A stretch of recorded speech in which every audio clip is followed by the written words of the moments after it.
Good morning and welcome back to the channel. Today you find us in Minehead, specifically in Morrison's car park, because we've just called in to get some supplies on our way to the beach. We arrived yesterday. We're staying at the Caravan and Motorhome Club site, which is about a 20-minute walk from the seafront. We did that yesterday evening, but I didn't get any filming done because we just wanted to chill out after the journey. So given that we're looking to have a reasonably long walk today, we thought we'd actually drive down. Also, the weather forecast isn't brilliant for today. They are now forecasting rain, so we thought let's bring the motorhome down. We can park up, then if it rains we can hunker down in it for a bit and still enjoy the seaside, and also it allows us to do all our walking on the seafront rather than getting there. But yeah, so far so good. The campsite was really good. The location is great in that you can walk to the seafront, you can walk to all these various shops. We're at Morrison's, there's a Tesco's next door, a Lidl. So yeah, it's really well served, and the seafront seemed really nice from what little we saw of it yesterday evening. So we'll check it out more today and take you guys with us. Easily finding a place to park on the esplanade, we started our walk towards the harbour area. This metal sculpture designates the starting point for the southwest coast path, but I'm not sure Kerry or Archie were particularly interested in that. The harbour itself is very pretty and quaint, with a number of pubs, restaurants and cafes. These plaques tell some of the history of the local area. This area is also home to the Minehead lifeboat, and you'll see its station in a moment. Generally, they can be at sea within 8 minutes of the crew being paged, which is pretty impressive. We picked up a coffee from this kiosk and headed off onto the quay, as we'd been told that something interesting was about to happen. What is there up there? Can you see anything? Greyness. Excited about this arch? No. Caught behind Venetian blinds, out of reach for the city lights. This ain't where I belong. Hey, look at me, man, what I become.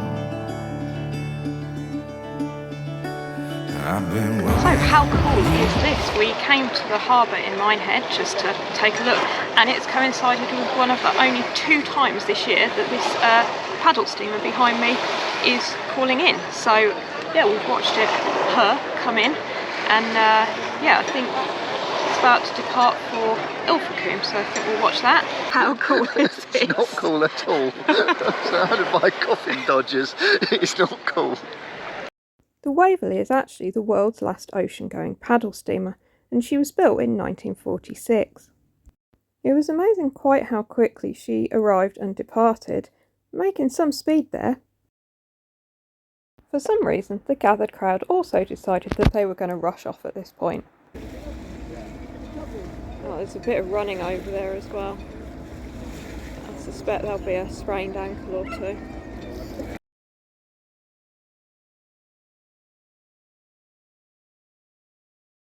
The promised rain held off until the paddle steamer had been and gone, and we headed back to the motorhome to sit around for a bit.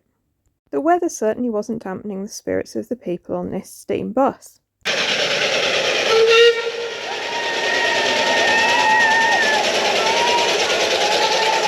And a little later I headed back out to explore a bit more without the dogs.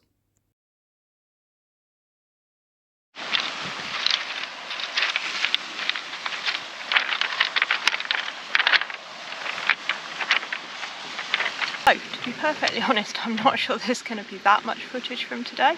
The plan was to park up near the harbour and then have a little stroll around here and then stroll towards town. But we've just got distracted by things around the harbour. It's a really nice place to be, and when we were buying a coffee this morning, the lady told us about the steamer that was due in, so we just sat around, waited for that to come in, and then, I'm not going to lie, we had a little snooze in the moho because we're just all feeling a bit shattered after a long week at work. So that was pretty nice.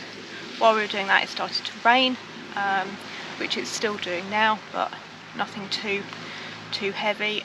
It's got warmer though, so that's a little bit weird.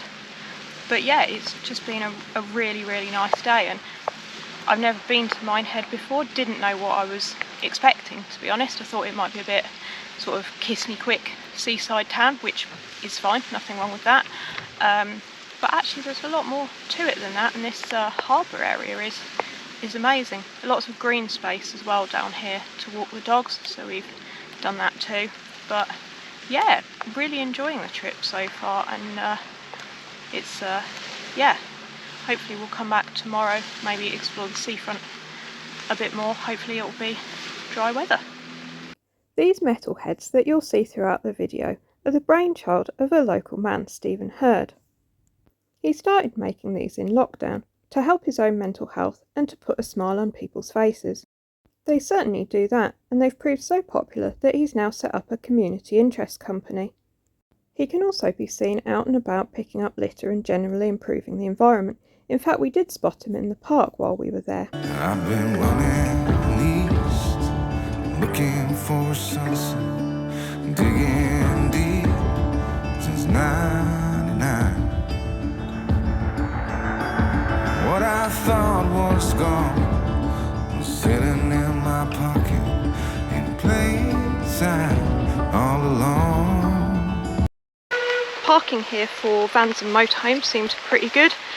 There's quite a lot of parking along the seafront and over here just past the harbour. There are restrictions about staying overnight, although it looks like quite a few of the wagons parked up on the harbour have been there overnight, or possibly longer than that. But in terms of spaces, there's some quite long spaces just on the road. We've managed to get into one that fits our motorhome, which is about 7.4 metres long, so that's pretty good, and there don't seem to be restrictions in terms of parking during the day, so that's good. Also, free toilets, certainly the ones up at the harbour are, so yeah, that's another positive about Minehead. The weather did dry up a bit, so we decided to head out again and try our luck on the beach. We saw a few dogs on the beach despite the no dogs signs, and we googled it and found that actually apparently the signs aren't enforceable. I'd check though before you decide to do the same. We did make sure that we left no trace, and I'm not sure we'd have done it if the beach had been busier. Dinner was vegan fish and chips from the Bampton Street Fish Bar. We weren't totally struck by it, but it was amazing that you could find properly vegan fish and chips and other items from a regular high street fish shop.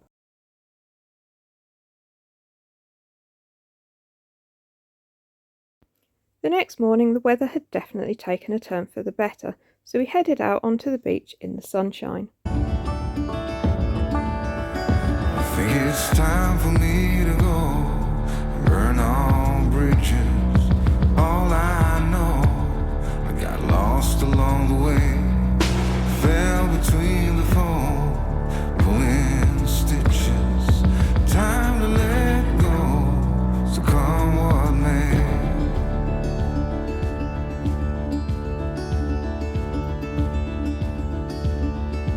We had a leisurely coffee at the Jubilee Gardens Café. We were tempted by the mini-golf but decided not to on this occasion, before we headed back to the motorhome and started our journey home. We thoroughly enjoyed our trip to Minehead and we'd happily come back. It was nice to stay in a campsite where you could walk to the seafront if you wanted to. And although we only scratched the surface of Minehead, for example we only drove up and down the shopping street, we never actually had a walk up there, it seemed a really nice place to be. You'll see from some of this footage that it's also really easy to park your van or motorhome along the seafront, which was another big plus from us. What we saw seemed well kept.